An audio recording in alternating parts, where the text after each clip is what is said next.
Hello my cuties, how are you all? Welcome back to our channel SS Kids TV. ఇవాళ మరొక కథ నేర్చుకుందాం. ఇవాళ చెప్పబోయే కథ పేరు చిలుక జింక స్నేహం. ఇంకా స్టార్ట్ చేద్దామా మనం? ఒక అడవిలో స్నేహితులైన చిలుక జింక ఉండేవి. ఒకరోజు వేటగాడు అడవిలో వల పన్నాడు. ఆహారం కోసం వెళ్తున్న జింక ఆ వలలో చిక్కుకుంది. జింకను భుజాన వేసుకొని వేటగాడు ఇంటికి బయలుదేరాడు. ఇదంతా చెట్టుపై నుంచి చూస్తున్న చిలుక తన మిత్రుడిని ఎలాగైనా కాపాడాలనుకుంది.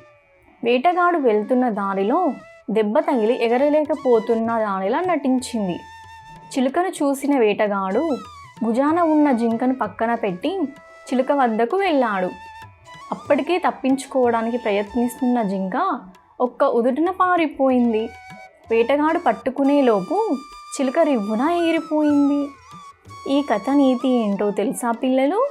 నిజమైన స్నేహం ఆపదొచ్చినప్పుడు ఎట్టి పరిస్థితిలోనూ విడిచిపెట్టొద్దు. బాగుందా పిల్లలు ఈ నీతి కథ?